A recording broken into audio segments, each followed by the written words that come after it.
sheep would sense that there was danger. Yeah. They probably could smell the blood or whatever. Yeah. The abattoir had a goat, a Judas goat. Judas goat. Yes. And the goat would come down. The man would bring the goat down. He was the Pied Piper. He was the pipe. And once he would mingle with the sheep, and then he'd walk back up the track. Oh, no. And the sheep would follow him. Yeah. And that's why he was called the Judas goat. I'm Cathal Summers, And I'm Georgia Glenn. your Teagasc Sustainability Advisors. Welcome back to another great podcast, number 73, part 2 of farming in Dublin in the 1950s. This time we hear all about the pirates of Mud Island, from cabbages to grapes being grown in the city. We hear about cattle drives from the North Circular Road to North Wall, with the odd one going missing along the way. With mental health so high on everybody's agenda, the Larkin Centre project for men's mental health and the Black Dog is mentioned as part of the podcast. And if you've ever heard of what's called a Judas goat, I certainly didn't up until now. He sounds like a right bio, but he's also part of the podcast. We are back for part 2 of our chat with Mary Kennedy and Mick Denver, 2 Dublin City locals. But that's life when you're surrounded by water. I mean, we have the sea down there behind us here, the early sea. We have the canal, the Teagasc that flooded up this side. Here, we have the canal up there. Yeah. And then past the canal, you come onto the Liffey. So You're surrounded we're surrounded by by water. Ideal. And that's why, Ballybock was called Mud Island way back in the day, because it was the sea. Yes. The sea would wash up there, and this is a strand road. We're built on sand. Yes. We're built on the beach. So this land all around here was reclaimed? Yes, reclaimed land. From the sea, a Fairview Park was when I was a kid, it was a dump for dumping refuse. And, right, okay. And the council would throw stuff in there. And that was filled up, and then it was turned into a park. And of course, the rail line goes through that. Always went in our time. The rail line always went through that. When did the dump get closed? Wow, God. That would be, 60 years ago? 6 years, yeah. Yeah, I think it was, I remember it in the 50s, early 60s, out at past Fairview Park when they reclaimed that extra bit. Yeah. But I think after that it closed, maybe early 60s, would it? Yeah. It's hard to believe that when you're paying your €1 million for a house around here, you're sitting on a dump. You're sitting on all this little... Sitting on sand and dumped refuse. Yeah. But the refuse was different back then, Carl. Different types, because you were telling us about the gases and stuff. They were doing a bit of work in the park area at one stage. They were excavating for something or other. I think it was to do with the rail line. And I knew a fella worked on it. And as they were digging it up, he was picking up the old pieces of refuse that didn't perish, of course, like glass bottles and jars and all that ancient stuff. And he was collecting all them. But no plastic. No plastic. That's the difference. It was perfect, actually, for the park. Organic waste. Organic waste, exactly what it was. Yeah. It was different because I was doing a bit of a garden at home about 5 years ago, and you didn't have lorries to bring out the waste that time, so it had to go somewhere. So yes, you have to make a bit of a pit, what would they call it in the archaeology? A midden. Oh yes, a midden. That's what they would use to dump, and there was lots of finds in middens. Right. Yeah, you get lots of stuff down at the bottom there where they were dumping.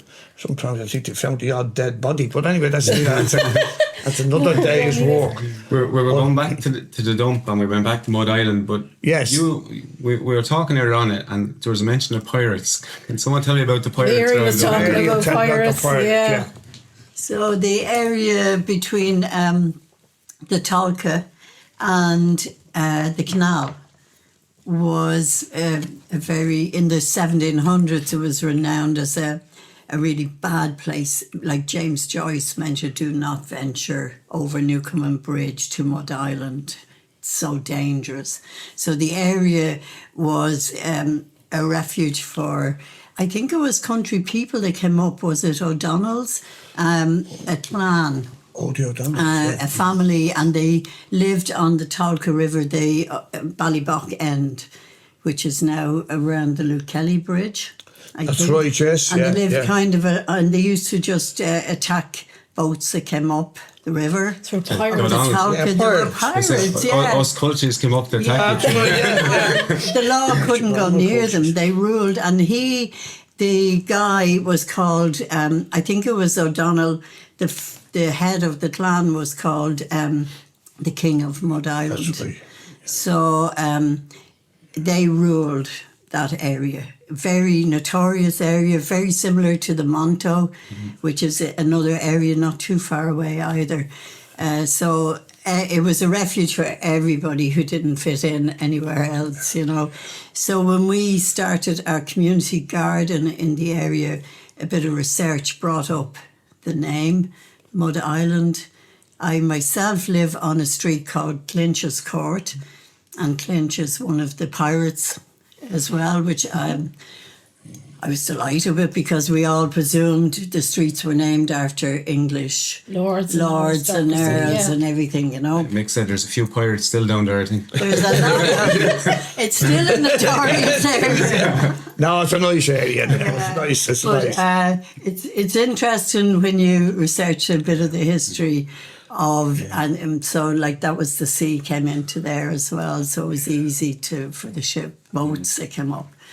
So our community garden now has changed the notorious name of Mud Island into something really good. That's right, yeah. Well, I suppose when we're from the country and we see people who live in the city all their lives, we assume that you know nothing about agriculture, that you wouldn't know where milk comes from. But Mick, you were telling us that like you're kind of a countryman at heart, but you've lived in the city all your life. Yes.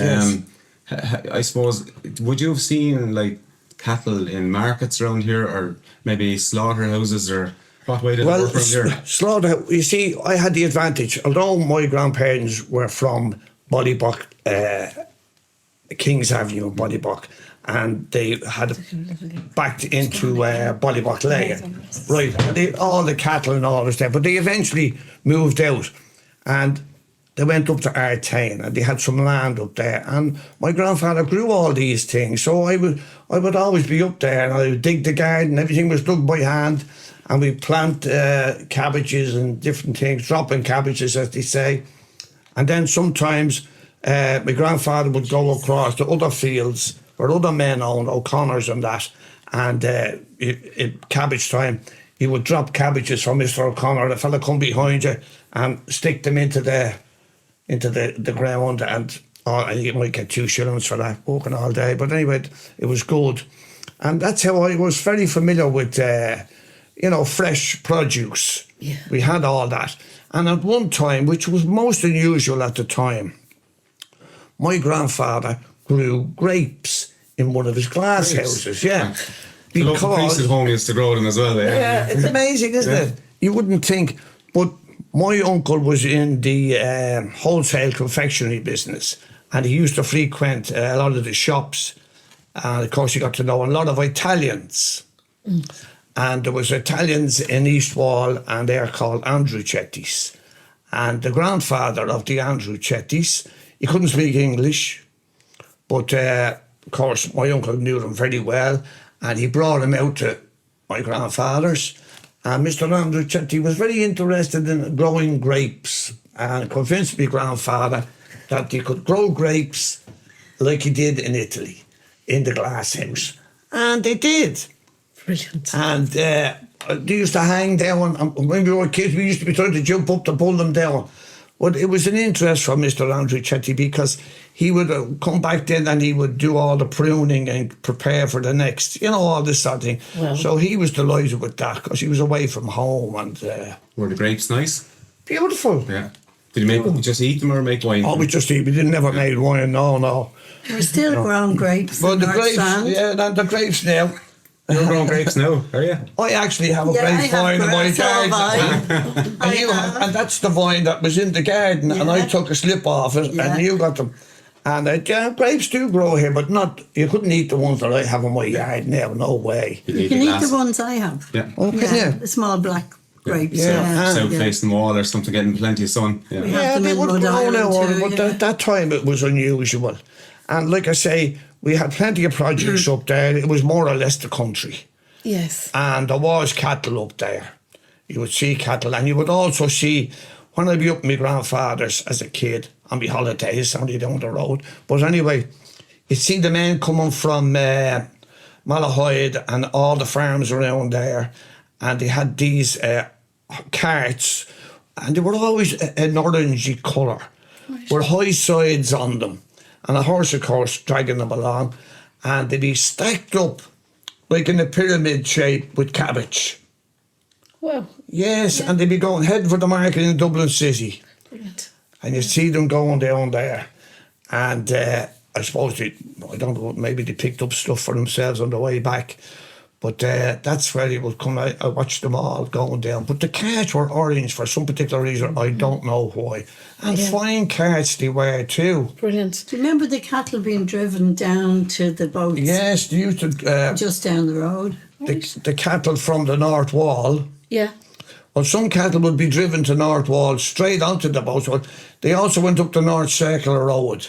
And there'd be fellas with sticks beating them up there, and loads of cattle. Up the main streets. Up the main streets. There's some hardship. Yeah. And up North Circular Road, which is one big... Smithfield. And they'd go on up into the cattle market. Right, okay. And then they would also send them to England, and they'd be all down the North Wall there behind us, and they'd see them going onto the ships there.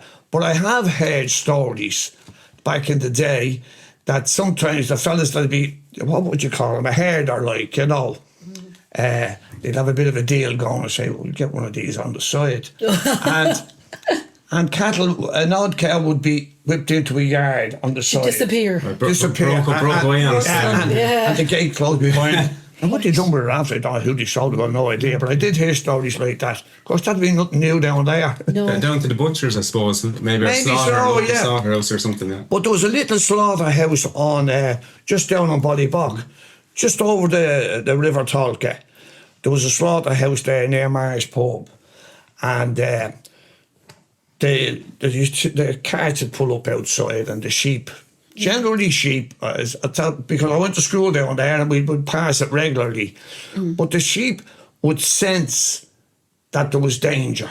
Yeah. They probably could smell the blood or whatever. Yeah. But the abattoir had a goat, a Judas goat.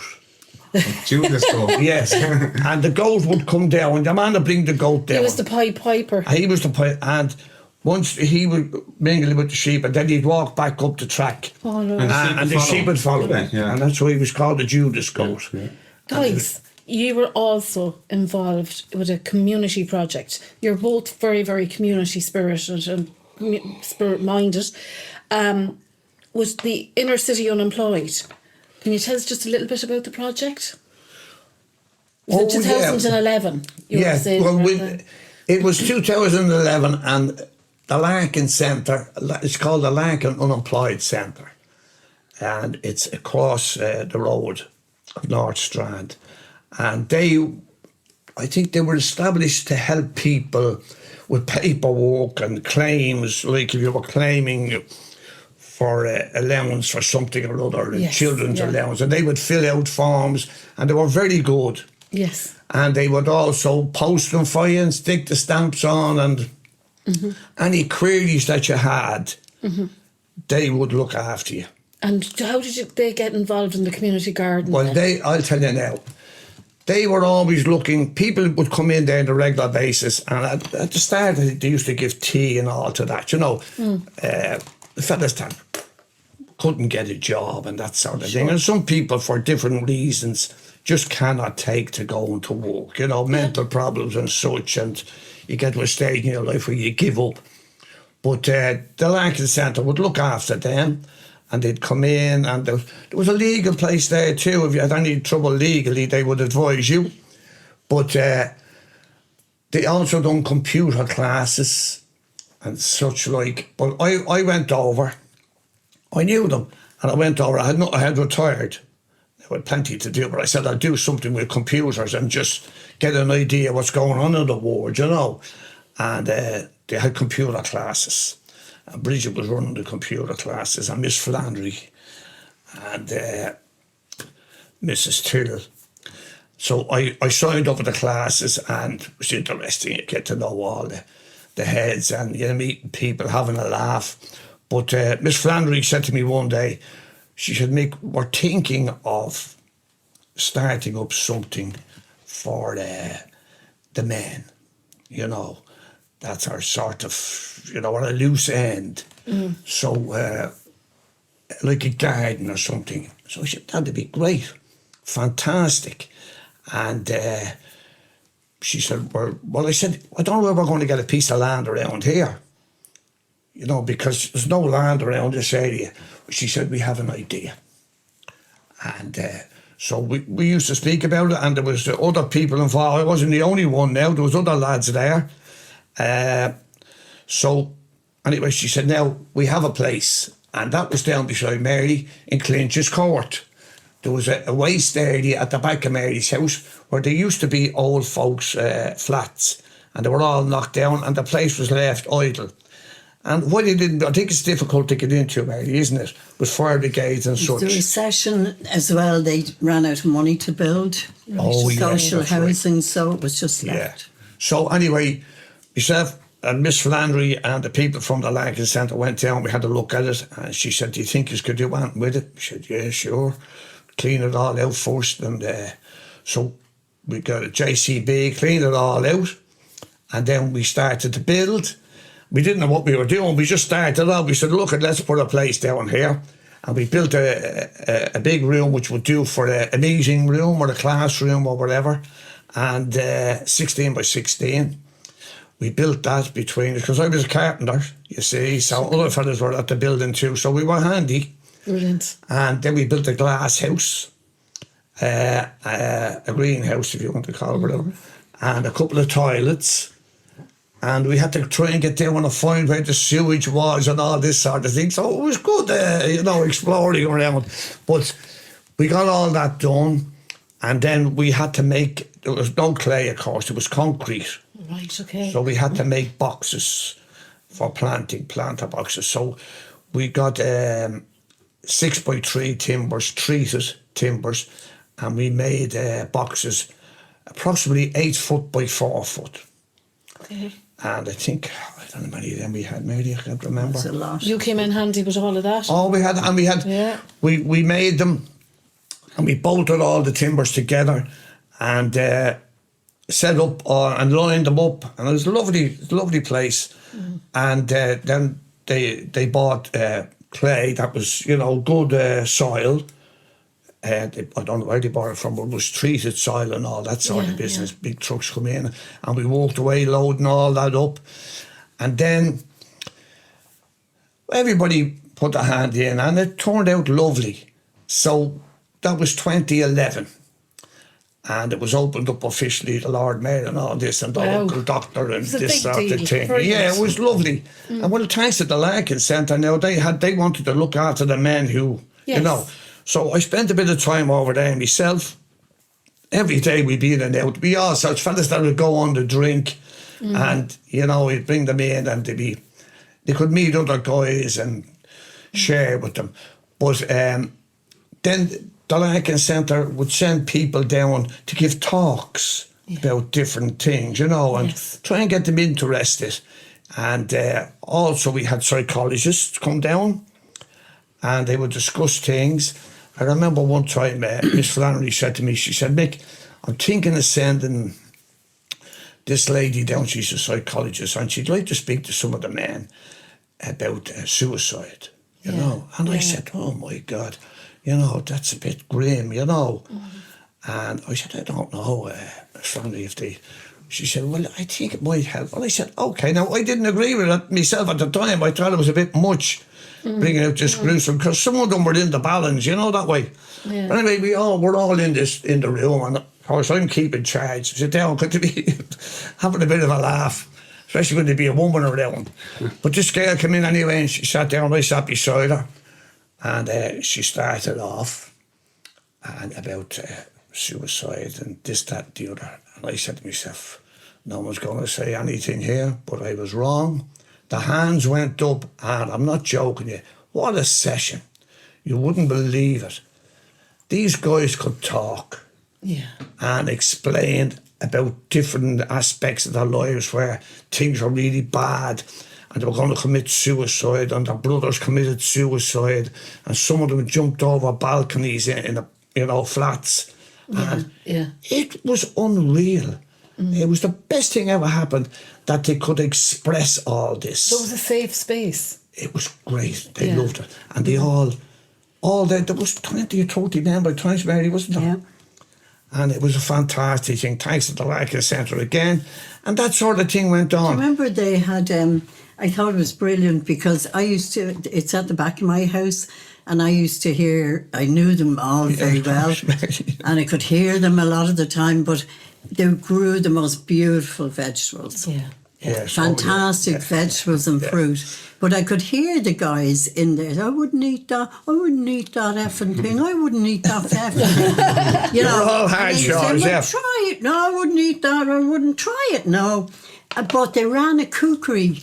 They had a men's wellness, men's health. Yes, as well, and there was a cookery course attached in a different place. The men went once a week. Yeah, we went to the kitchens in the community centre. Picked the stuff from the garden, and they were shown how to use it. Yes, we had a chef. I went down one time, it was all from men, but I went down to see it, and I couldn't believe it. You know, a really good chef kitchen showed them how to use the vegetables that they brought down, and got them eating and properly cooking, and bringing it back to their family. So it was like they were teaching their kids then how to eat, what it tastes like, and they'd grown it and brought it full circle. Yes, but not just about the vegetables, it was about the general eating, because a lot of eating wasn't healthy. Absolutely unhealthy, And yes. like one guy was I remember him saying he started getting steak instead of burgers and chips and introducing, and his kid came out, I have a burger tonight, for supper or later after dinner, and he said, why get a steak out of the bit of steak instead. So it kind of it enlightened broke a them. cycle as well, didn't it? Yes, it did. And also John was the chef, and he would come in with stuff himself, and he would explain, you can go to the supermarket and you can buy a packet of this, and you can mix it with that and do your veg this way and that way, because these guys, they were inner city guys. They knew nothing about vegetables or anything. Yes. Now, I remember one guy, we'd have all the stuff planted. The countryman that was with me was Paddy Lynch. Paddy lives around the back here, and he was from Kerry. And of course, Paddy knew all about the growing, and I knew a little bit from my grandfather's. And we had potatoes growing. And I remember this guy said to me, he says, what are we doing now, Mick? I said, we're planting potatoes, right? We put down a seed potato and explaining. And like they used to have drills if you had a proper garden, you would put drills and manure and all to this. So he said, when do we get them?